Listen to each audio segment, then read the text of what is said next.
안녕하세요. 이번 한 주 잘 보내셨나요? 여러분, 전 이번 주에 여름 휴가였어요. 다들 여름 휴가는 잘 다녀오셨나요? 전 이번에 푹 쉬고 이틀은 친정에 다녀왔어요. 마침 광복절 휴일도 있어서요. 청주라고 들어보셨나요?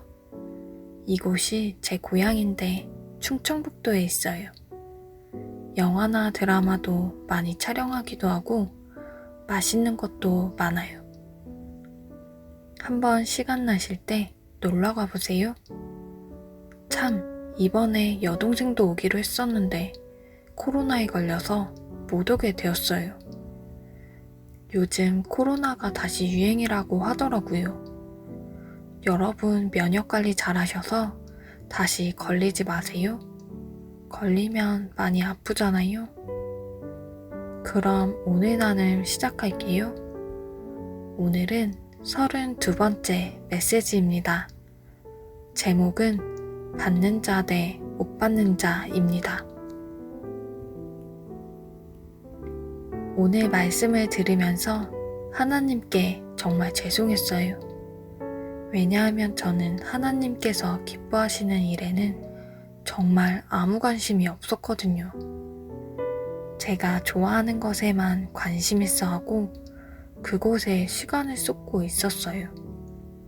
말씀 들으면서 많이 잘못했구나 생각했어요. 그럼 잘 들어주세요.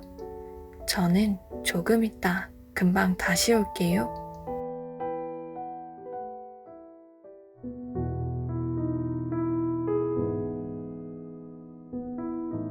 똑같이 광야를 걸으면서 신앙생활을 했지만 여호수아와 칼렙만 약속의 땅인 가나안 땅을 받았다는 것입니다.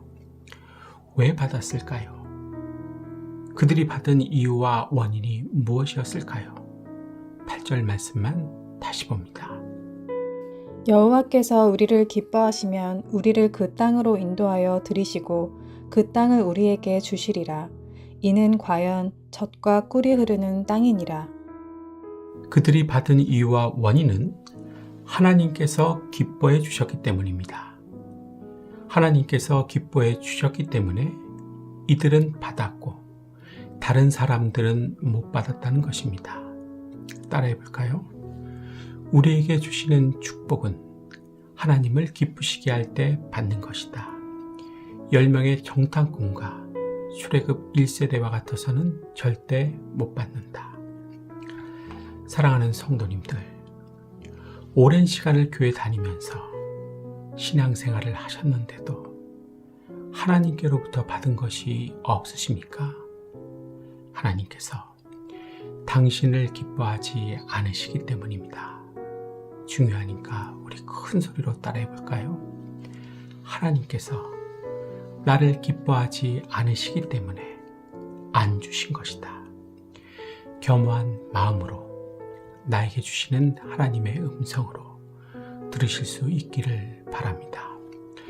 그렇다면 여기서부터가 중요한 것입니다. 잘 들어주세요. 여호수아와 갈렙, 이 두 사람은 왜 하나님께서 그렇게 기뻐해 주셨을까요? 그것은 다름이 아니라 눈에 보이는 피부에 와 닿는 현실과 상황보다는 약속의 말씀, 하나님의 말씀을 믿었기 때문입니다. 믿음이 하나님을 기쁘시게 했다는 것입니다. 히브리서 11장으로 가봅니다. 믿음이 없이는 하나님을 기쁘시게 하지 못하나니 하나님께 나아가는 자는 반드시 그가 계신 것과 또한 그가 자기를 찾는 자들에게 상 주시는 이심을 믿어야 할지니라. 사랑하는 성도님들, 하나님께 나아가는 자는 반드시 믿음이 있어야 합니다. 현실과 상황이 아무리 절망적이더라도 하나님을 믿어야 합니다. 그래야 여호수아와 갈렙과 같이 받는 것입니다. 약속을 받고 복을 받는 것입니다.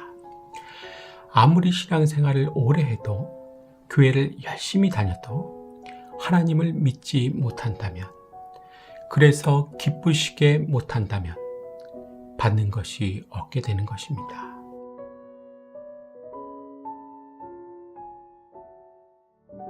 잘 들으셨죠?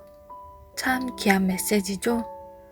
여러분들께서는 무슨 생각을 하시게 되셨나요? 저는 오늘 2가지를 생각하게 되었어요. 첫 번째는 교회를 다녀도 그대로였던 이유를 깨닫게 되었어요.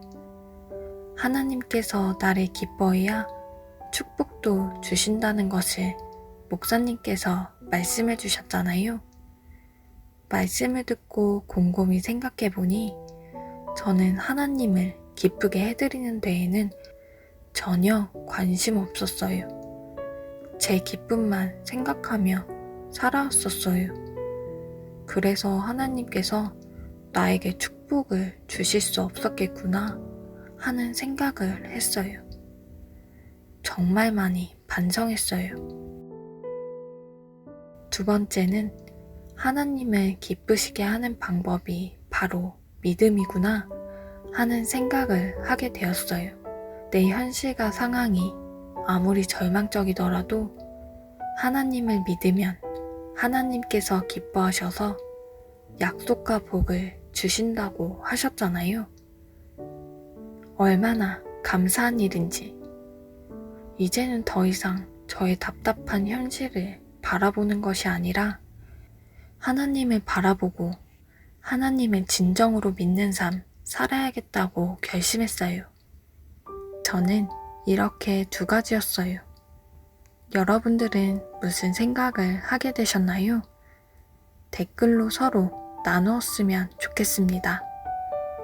하나님께서는 언제나 우리를 새롭게 해주시고 강건하게 또 행복하게 살아갈 수 있는 방법을 말씀을 통해 가르쳐 주세요. 그 하나님 오늘도 나를 지켜보고 계셨을 거예요. 그리고 내일도 함께 해주실 거예요. 여러분, 오늘 하루도 참 잘 사셨어요. 저는 또 다음 시간에 올게요. 하나님께서 함께 하시는 평안한 밤 되세요.